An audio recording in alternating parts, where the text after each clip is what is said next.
My self Shraddha Singh, second year medical student. आज हम पढ़ेंगे स्केलेटल सिस्टम ना। स्केलेटल सिस्टम में मैंने तुम्हें पढ़ा दिया लगभग, लेकिन कुछ पॉइंट्स छूट गए मुझसे ना, टॉपिक्स इंपॉर्टेंट। जैसे लैंडमार्क ऑफ बोन, बोन में कोई पॉइंट है तो पूछा जाएगा कि ये पॉइंट किस बोन में है, जैसे ग्लेनॉइड कैविटी कहाँ पाई जाती है। तो इस तरह के पॉइंट्स बचे हुए हैं ना, तो वो इंपॉर्टेंट पार्ट है, तो मैं आज उसको कवर करूँगी। और एक और लेक्चर बनेगा मैक्रोस्कोपिक माइक्रोस्कोपिक फीचर पे, देन आपका कंप्लीट हो जाएगा। ओके, स्केलेटल लगभग। चलो स्टार्ट करते हैं ना। लैंडमार्क ऑफ, ये देखो मैंने ये रखा है, तो इसको थोड़ा देख लेना। क्लैविकल, मैंडिबल ना, इसके सबके नाम मैंने लिख रखे हैं, तो एक बार देख लेना। क्रेनियम तुम्हारा जो है, क्रेनियम वाला पार्ट ना, मैंडिबल, क्लैविकल, मैनोब्रियम ना, scapula, sternum, ribs, humerus, radius, ulna, pectoral girdle. इन सबके नाम यहाँ देख लेना, क्योंकि उसमें पढ़ाते वक्त मैंने नाम नहीं बताए थे। तो यहाँ एक बार डायग्राम मैंने लगा दिया है, तो प्लीज़ देख लेना।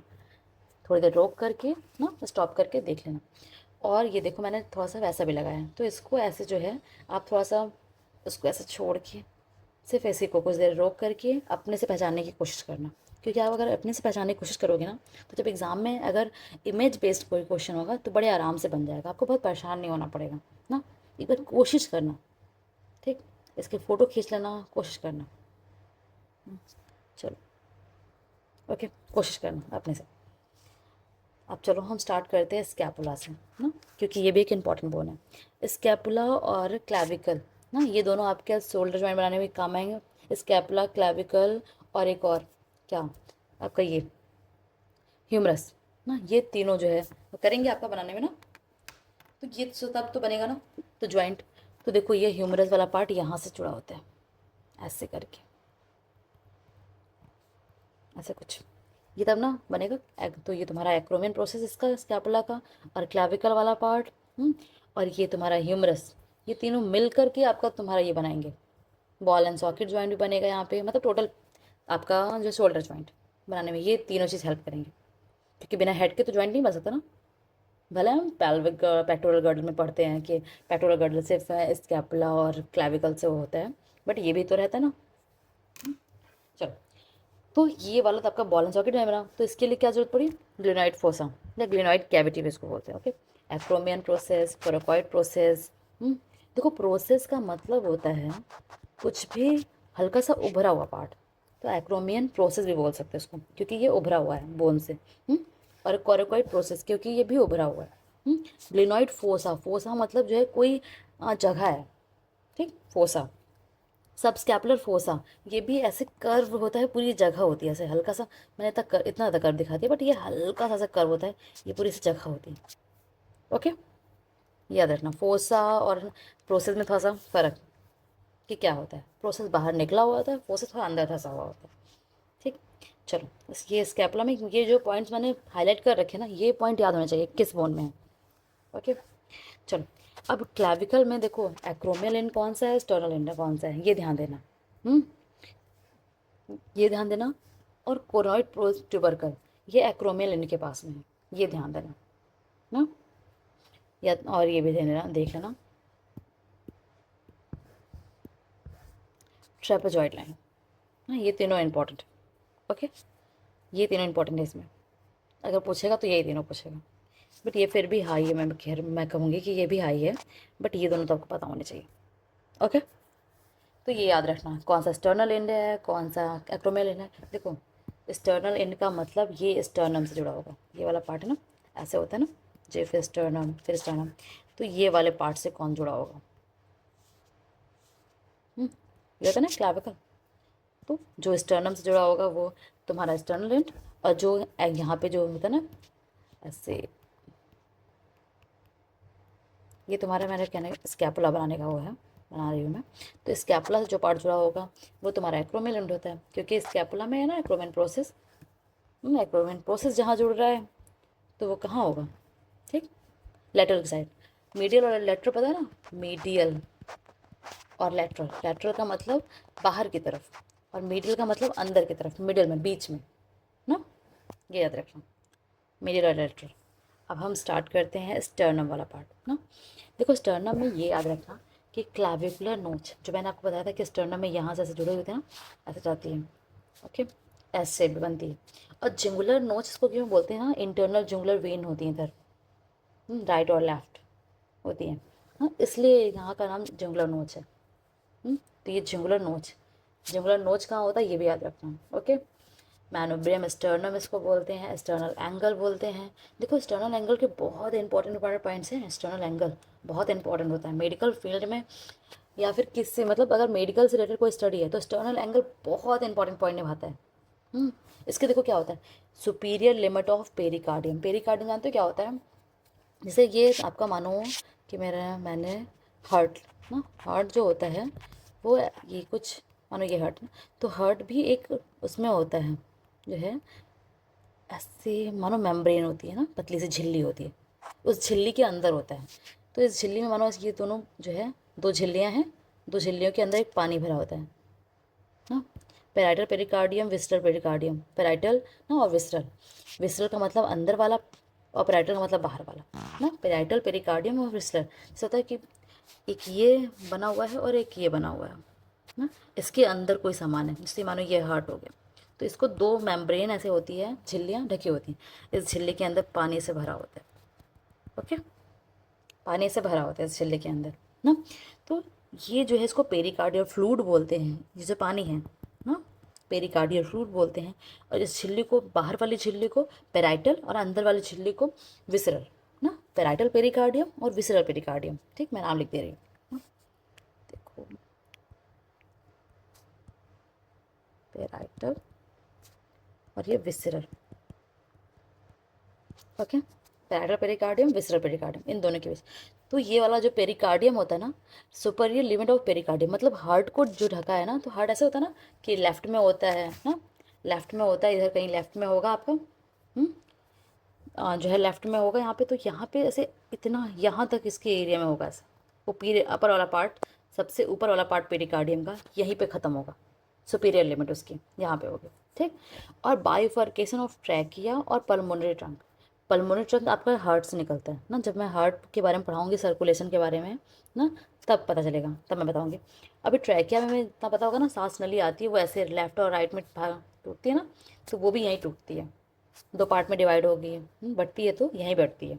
Okay, origin and end of aortic arch. Aortic arch भी मैं बताऊंगी, जैसे हार्ट से, हार्ट ना चलो माने यहाँ हार्ट ना, तो यहीं से ऐसे शुरू करता है, फिर ऐसे जाके ऐसे आर्च बनाता है, तो यहीं से शुरू भी होता है वो आर्च और यहीं ख़त्म भी होता है ना, आयोटिक आर्च। जब मैं पढ़ाऊंगी ना वो हार्ट वाला सिस्टम, तब बताऊंगी आयोटिक आर्च भी ना, वही मैं आपको पेरिकार्डियम भी बताऊंगी और ये आर्च, और अच्छे से ना।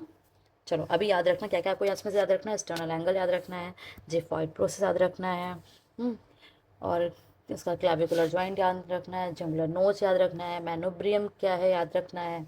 ओके, और ये इसमें से याद रखना है आपको। ठीक, इंपॉर्टेंट में भी लैंडमार्क्स पूछ जा सकते हैं। ओके, चलो अब हम रिप्स में आपको कैपेटुलम और ट्यूबरकुलम ना, ये सब मैंने आपको बताया था, तो एक बार उसको जरूर ध्यान रखना, कैपेटुलम ट्यूबरकुलम, ये जरूर। हाँ, कैपेटुलम और ट्यूबरकुलम।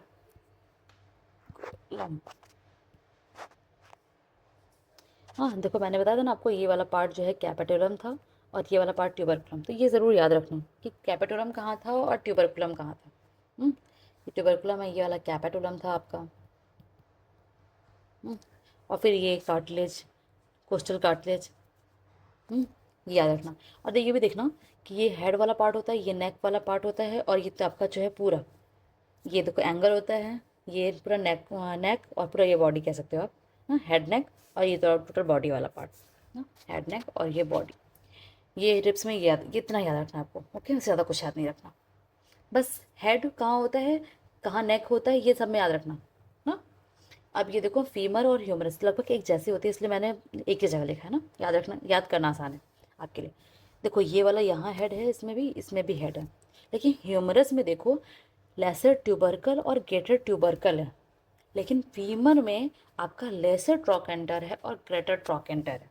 तो वो ट्रोकेंटर और ट्यूबरकल याद रखना कि कहाँ होता है ना, ह्यूमरस में ट्यूबरकल होता है और फीमर में ट्रोकेंटर होता है। ठीक, ट्यूबरकल और ट्रोकेंटर, कहाँ से ट्यूबरकल होता है, कहाँ ट्रोकेंटर होता है, याद रखना। देखो ऐसे याद रख सकते हो, पैर की नॉर्मली जो है पैर की हड्डियाँ बहुत बड़ी होती है ना, पैर की हड्डियाँ बड़ी होती हैं, तो ट्रोकेंटर बड़ा है ट्रोकेंटर ट्रोक्लिया से बड़ा। देखो ट्यूबरकल में कितने वो है 1 2 3 4 5 6 7 एंड 8। 1 2 3 4 5 6 7 8 9 10 11। देखो इसमें 8 लेटर ही हैं और इसमें 11 लेटर है लगभग ना। देखो ओके, तो लेटर्स जिसमें ज़्यादा हैं ना वो कहाँ होगा, पैर में होगा, क्योंकि पैर की बोन्स नॉर्मली लंबी होती हैं, हमने मानते हैं ना। तो इसलिए हमने हम क्या मानते हैं, ग्रेटर ट्रोकेंटर जो है, ट्रोकेंटर वाला पार्ट पैर में होगा और आपका जो है ट्यूबरकल वाला पार्ट हाथ में होगा ना। ऐसे याद रख सकते हो, याद करने का तरीका ना। तो ये हेड वाला पार्ट आपका ये जाके कहाँ जुड़ता है, फीमर वाला एस्ट्राबुलम में जुड़ता है ना। और ह्यूमरस वाला पार्ट कहाँ जुड़ रहा था, ग्लिनॉइड कैविटी में जुड़ रहा था ना। ये बात याद रखना। ओके चलो, इसका हेड यहाँ हुआ, नेक वाला पार्ट यहाँ आया, ये वाला पार्ट नेक वाला आया ना। इसका देखो ये हेड यहाँ पर है, इसका सर्जिकल नेक मतलब ना। ओके नेक यहाँ पर है, ठीक, नेक यहाँ पर है इसका। क्यों ऐसा हो रहा है ना, ये हो गया ठीक, सर्जिकल नेक। फिर शाफ्ट यहाँ हो गया इसका ना, इसका भी देखो शाफ्ट ऐसा है।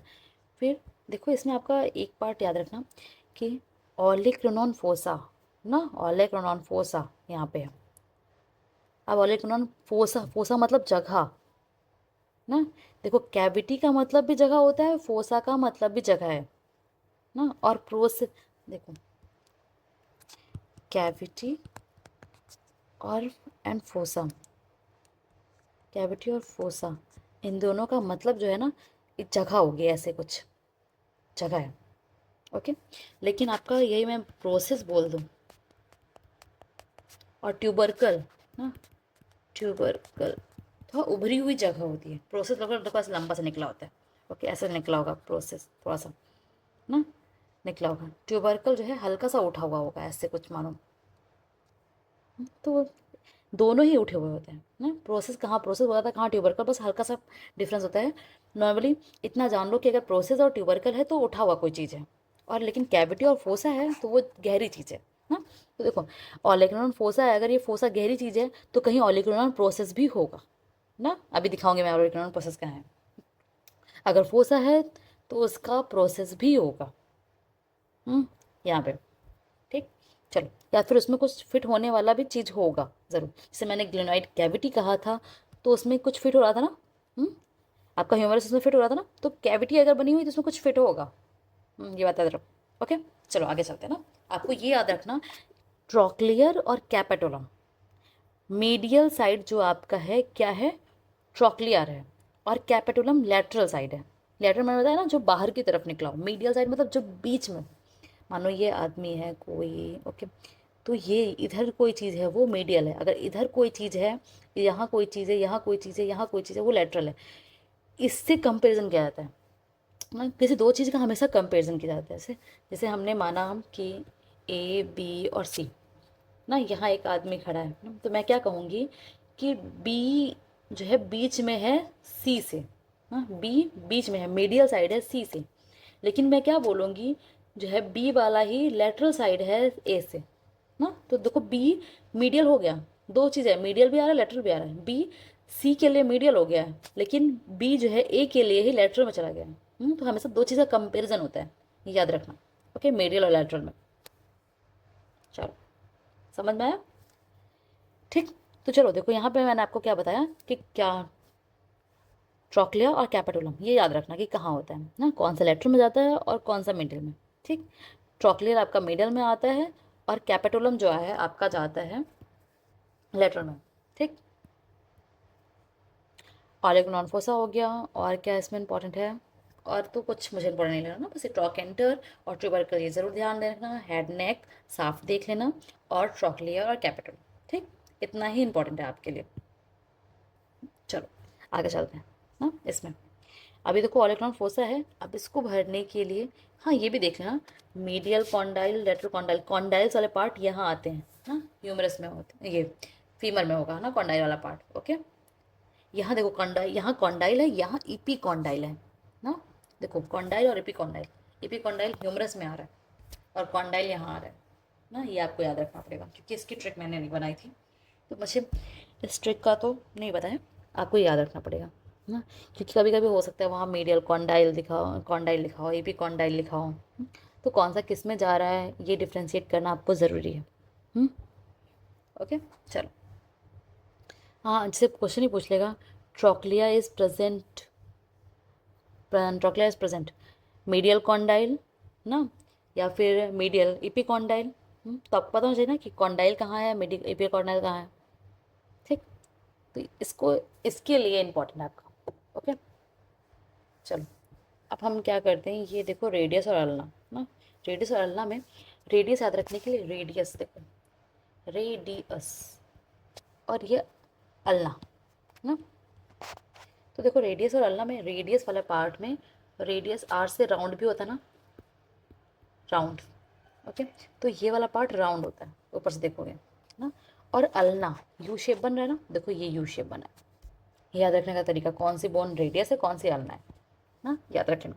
अब देखो अल्ना में ही कोरोनॉइड प्रोसेस है, ये देखो कोरोनॉइड एन भी आ रहा है ना।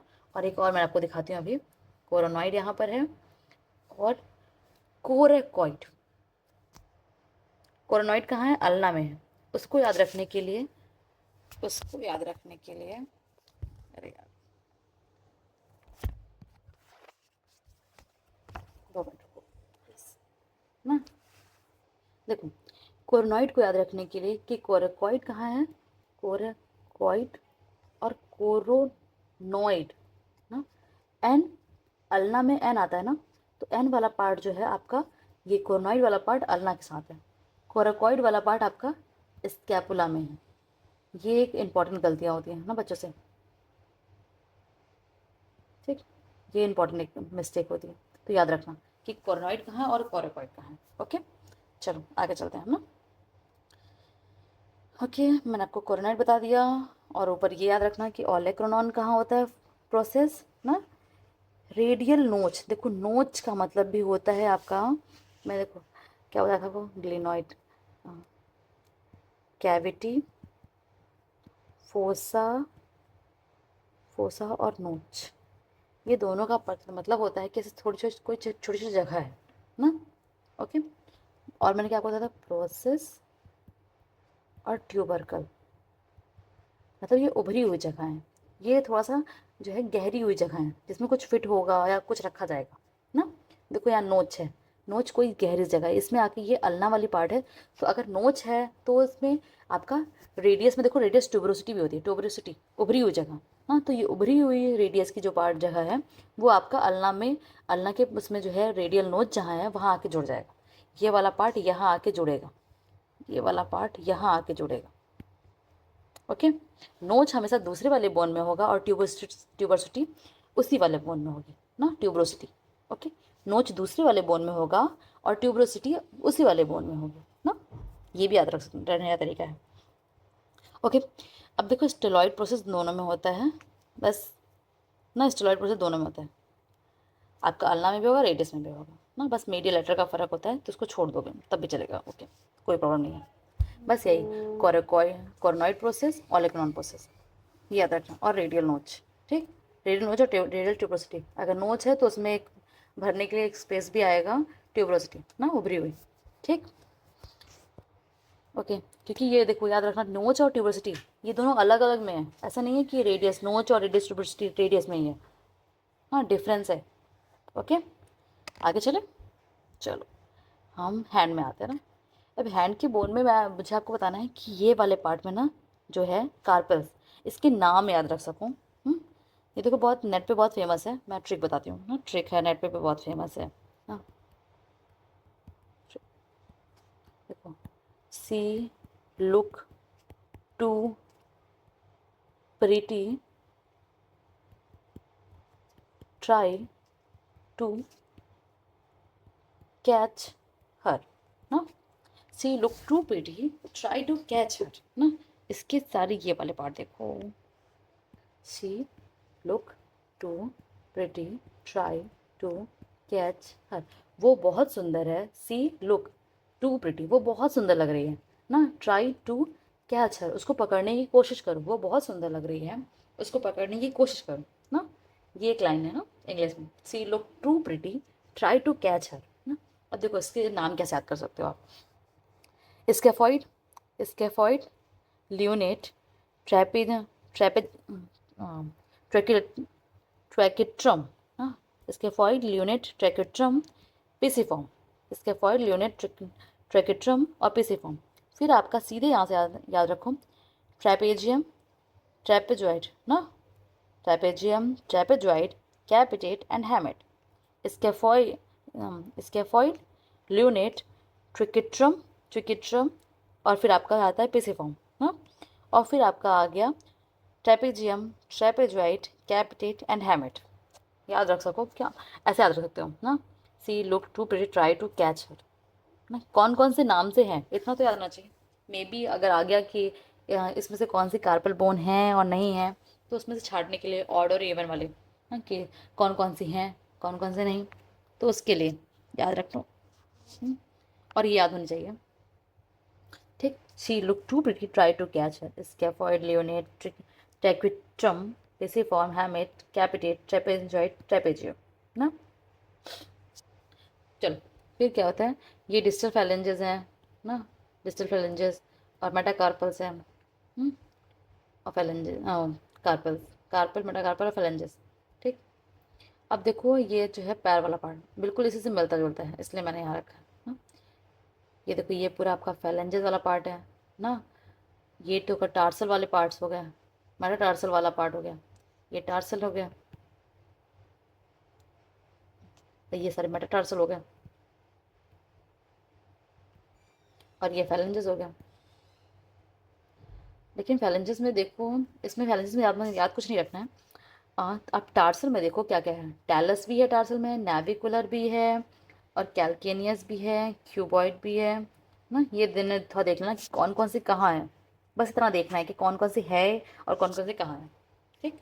बहुत याद नहीं करके जाना, दो चार बार देख के जाओगे, हर बार रिवीजन करते वक्त देख लेना, याद रहेगा तब तक, ठीक ना।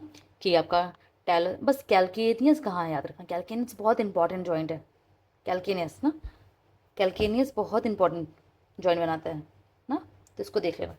आपकी जो एड़ी वाला पार्ट होता है वो कैल्केनियस वाला पार्ट होता है, ये देखना, बस ये बहुत इंपॉर्टेंट है, ओके। चलो ना, अब एक बचा इंपॉर्टेंट बस, ये आपका लोअर टीबिया, देखो टीबिया वाला पार्ट है, बस ज़्यादा इंपॉर्टेंट नहीं है बट फिर भी ये फिबुला है। फिबुला में देखो ये बहुत पतली बोन होती है, पता है ना, पतली बोन होती है। हेड ऑफ फिबुला ऊपर होता है, और ये नीचे वाला लोअर पार्ट होता है इसका फिबुला का ना। फिबुला का लोअर वाला पार्ट लैटरल मैलियोलस बनाता है, और फिबुला का ना टीबिया का जो इधर मीडियल वाला पार्ट होता है मीडियल मैलियोलस बनाता है ना। मैलियोलस नीचे निकला हुआ पार्ट, मैलियोलस नीचे निकला हुआ पार्ट, हाँ, ये बात, ओके। अब बस टीबियल ट्यूबरोसिटी उठा ओवरी हो जगह है वो टीबिया पे है, और ये मीडियल कॉन्डाइल ना, कॉन्डाइल, लैटरल कॉन्डाइल। देखो कॉन्डाइल कहाँ था, कॉन्डाइल आपका नीचे वाला पैर वाला पार्ट में था ना, ईपी कॉन्डाइल ऊपर वाले पार्ट में था, ठीक, वो याद रखना। एक बार मैं दोबारा दिखा देती हूँ आपको, कॉन्डाइल और ईपी कॉन्डाइल देखो ना, ये देखो ईपी कॉन्डाइल यहाँ पर है, और ये कॉन्डाइल है ना, कॉन्डाइल। देखो यहाँ भी कॉन्डाइल ईपी कॉन्डाइल है, लेकिन कॉन्डाइल से ऊपर होता है ईपी कॉन्डाइल, लेकिन यहाँ ऐसा कॉन्डाइल वाला कोई पार्ट नहीं है ना, यहाँ कॉन्डाइल कुछ नहीं है, यहाँ मीडियल कॉन्डाइल और इलेक्ट्रो कॉन्डाइल, ये थोड़ा ध्यान देना। नीचे वाले पार्ट में एपिकॉन्डाइल है, लेकिन हल्का सा ऊपर जो है एक निकला हुआ पार्ट है उसको एपिकॉन्डाइल कह दिया गया ना, लेकिन आपके ह्यूमरस में कोई भी ऐसा कॉन्डाइलर पार्ट नहीं है, ओके, ठीक। ये पार्ट हो गया ना। टीबिया में बस आपको ये याद रखना है कहाँ से हेड है, इसका हेड कहाँ है फिबुला का आपका, और ये नीचे लेटरल मैल्यूरस बना रहा है, और ये आपका मीडियल मैल्यूरस बना रहा है। देखो फिबुलर नोच, नोच वाला पार्ट मैंने आपका कहा था कि दूसरे वाले बोन में रहेगी, तो इसका मतलब नोच वाला पार्ट आपका टीबिया में रहेगा, टीबिया में नोच रहेगा, ठीक, फिबुलर नोच, फिबुलर नोच आपका टीबिया में रहेगा, और फिर भी फिबुला में से नोच रहेगा, ठीक। तो नोच में फिर ऐसे रखने के लिए फिबुलर नोच है, फिर फिबुलर ट्यूबरोसिटी भी निकली हुई होगी, तो जो आपका जो है जस्ट उसकी मतलब ट्यूबरोसिटी सेम बोन में होगी और नोच वाला पार्ट दूसरे बोन में होगा, ठीक, इतना ही ना। ये हो गया इंपॉर्टेंट बोन्स, जो है जितने भी बोन्स थे उनके इंपॉर्टेंट पॉइंट्स जो मुझे लग रहे थे कि आपके एग्जाम में मे भी पूछ जा सकते हैं, ओके, ओके, इतने पॉइंट्स थे। तो मेरे ख्याल से मैंने लगभग कर दिया कंप्लीट इंपॉर्टेंट, ओके, चलो बाय।